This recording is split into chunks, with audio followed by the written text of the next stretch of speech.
बिस्मिल्लाहिर्रहमानिर्रहीम। दोस्तों, मेहरबानों और पाकिस्तान की उम्मीदों के महवर मरकज़ बच्चों, जैसा कि आपको मालूम है, मैं आपके सामने कोई ऐसी बात लेकर आता हूँ जो आपकी ज़िंदगी में कोई तब्दीली लेके आए, कोई मुस्बत तब्दीली लेके आए और आपकी दुनिया और आखिरत में आपके लिए आसानी पैदा करे। बहुत से टॉपिक होते हैं जिन पर बात करने को दिल करता है, हम सोच रहे होते हैं, लेकिन बाज़ औक़ात ऐसी कोई वाक़या या कोई ऐसी बात आप सुनते हैं जो आपके दिल के तारों को छू जाती है और उसके बाद आप कहते हैं कि मैं इस मौजू पर बात करूँगा। जिस मौजू पर मैं आज बात करना चाह रहा हूँ, ये पाकिस्तान के थिएटर के हवाले से जो ज़ुबानी बातें और वल्गैरिटी जो हमें सुनने को मिलती हैं और जो हम जब भी कभी फेसबुक पे या सोशल मीडिया पे, यूट्यूब पर सर्फिंग कर रहे होते हैं तो हमें वो बातें नज़र आती हैं और दिल बहुत कुड़ता है। तो ये बात मेरे ज़हन में थी कि मैं इस पे बात करूँगा, लेकिन आज अचानक यूट्यूब पे कुछ शॉर्ट्स देखते हुए मुझे इंडिया के अदाकार, जिसको आजकल हम कहते हैं कि चढ़दे पंजाब के अदाकार, पंजाबी के बिन्नू ढिल्लों की एक इंटरव्यू का क्लिप जो है वो मेरे नज़र के सामने से गुजरा। बिन्नू ढिल्लों एक बहुत सुलझे हुए अदाकार हैं, मज़ाहिया अदाकार हैं और पंजाबी फ़िल्में जो चढ़दे पंजाब में या हिंदुस्तान में बहुत ज़्यादा आजकल पॉपुलर हो रही हैं, उनमें वो बड़े अच्छे किरदार अदा करते हैं। कुछ मुझे याद हैं कि एक उनकी फ़िल्म अंग्रेज़ में असलम का किरदार था, बड़ा खूबसूरत किरदार था, और उसके बाद कैरी ऑन जट्टा में वो ज़्यादा उनके मशहूर हुए और उसमें भी उनका किरदार बहुत अच्छा था। वो एक इंटरव्यू दे रहे थे, तो इंटरव्यू लेने वाले ने उनसे पूछा कि कभी कोई फ़िल्म आपने छोड़ी भी है? उन्हें कहा हाँ, कई फ़िल्में मैंने छोड़ी हैं। तो मैं पूछा कौन सी फ़िल्म आपने छोड़ी है और क्यों छोड़ी है? तो उन्हें बताया कि मैंने एक फ़िल्म छोड़ी, वो बहुत ज़्यादा बाद में वो फ़िल्म मशहूर भी हुई और लेकिन मैंने उस फ़िल्म को छोड़ दिया। वजह पूछी गई तो उन्होंने कहा कि वो जो प्रोड्यूसर थे और जो उस फ़िल्म के कहानी निगार थे,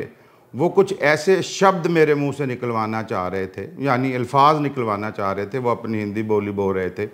जो कि मैं अपनी बहनों, बेटियों और माँ के साथ बैठकर वो फ़िल्म देखते हुए वो अल्फाज नहीं सुन सकता था। मुझे उनकी ये बात बहुत अच्छी लगी। अब जब मैं अपने थिएटर को देखता हूँ,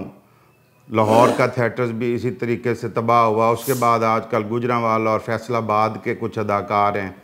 जो इतने ज़्यादा वल्गर जुमले बोलते हैं, इतने ज़्यादा ज़ुबानी बात करते हैं कि हमें भी जो वो बातें सुनते हुए हमारे सर शर्म से झुक जाते हैं। मैं सोचा करता था उन बातों को सुनते हुए, कुछ दिनों पहले पंजाब की निगरान हुकूमत ने ये उन थिएटर्स पे थोड़ी सी सख्ती की, तो उस वक्त मैंने अखबार में ख़बर पढ़ी तो मुझे ये ज़हन में आया कि इन तमाम अदाकारों को सेंसर का एक ही जो है तरीका जो है इन पे लागू करना चाहिए कि इनका ड्रामा रिकॉर्ड करने के बाद इनकी फैमिली वालों को बुलाकर बैठाना चाहिए और फिर उसके बाद उनके सामने वो ड्रामा प्ले करें और फिर वो देखें कि क्या ये अपनी माँओं, बहनों, बेटियों के साथ ये जुमले सुन सकते हैं। प्यारे बच्चों, जिस तरीके से हम कहते हैं कि नेकी सदका जारिया होती है, इसी तरह ये गुनाह जारिया भी होते हैं। और वो जो हम एक जुमला बोल देते हैं, ये थिएटर में बोल देते हैं या अपनी ज़िंदगी में बोल देते हैं, और ख़ास तौर पर ये जो सोशल मीडिया पर जिन चीज़ों को हम प्रमोट करते हैं, ये चीज़ें हमारे गुनाह जारिया का एक हिस्सा बन जाती हैं और जो जो लोग देखते रहते हैं वो बदी, वो फाशी, वो आगे हम फैलाते रहते हैं। मैं जिस बात के ऊपर मैंने आपसे कहा कि बिन्नू ढिल्लों की इस बात ने मेरे दिल के तार छेड़ दिए, और मेरी सोच जो है वो एक ख़ास तरफ चल पड़ी। वो एक इंडियन अदाकार है, ज़ाहिर है मशरक़ी रवायात उनके पास हैं और हमारे मशरक़ी पंजाब और मगरबी पंजाब की तकसीम से पहले एक जैसी रवायात थी, और ये जो हमारी मशरक़ी रवायात थी, हमारा ये जो है बहुत जो है अच्छी गुफ्तगू किया करते थे और कोशिश किया करते थे कि ऐसी बातें ना करें जिनमें ज़ुबानी बात हो, फाशी हो, और ख़ुसूसन माँओं, बहनों, बेटियों के सामने ऐसी बात कोई भी करना पसंद नहीं करता था। लेकिन जो बात मेरे जहन में आई कि उस शख्स को जो हिंदू मज़हब से तल्लुक़ रखता है या शायद सिख मज़हब से तल्लुक़ रखते हों, उसको इस बात की परवाह है कि मैं ये जुमले मेरी माँ, बहन, बेटी न सुने, लेकिन हमारे मुसलमान अदाकार जो पाकिस्तान में हैं, मोस्टली मुसलमान अदाकार हैं, उनको तो एक स्टेप आगे सोचना चाहिए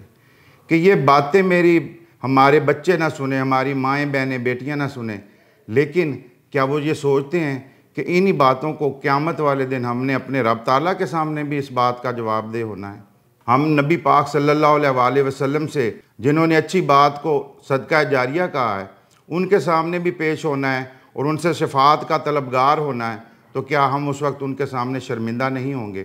तो बच्चों, एक मैसेज तो आपको ये देना था कि कोई भी अच्छी बात, चाहे किसी भी मज़हब से, किसी भी कम्युनिटी से, किसी भी मुल्क से करने वाला शख्स आपके लिए करे, तो आप उसको अपनी ज़िंदगी का हिस्सा बनाएं और अपनी ज़िंदगी को बेहतर बनाएं। मैं ये आपसे ये कहना चाहता हूँ और मैं आज एतराफ़ करता हूँ कि बिन्नू ढिल्लों वो भी मेरे सर जी हैं, जिन्होंने आज मुझे एक ज़िंदगी का बहुत अच्छा सबक दिया, क्योंकि इल्म मोमिन की गुमशुदा मिरास है। हम जो मुसलमान हैं और हमारे बच्चे बच्चियाँ, जो आप पाकिस्तानी बच्चे बच्चियाँ हैं, ये तो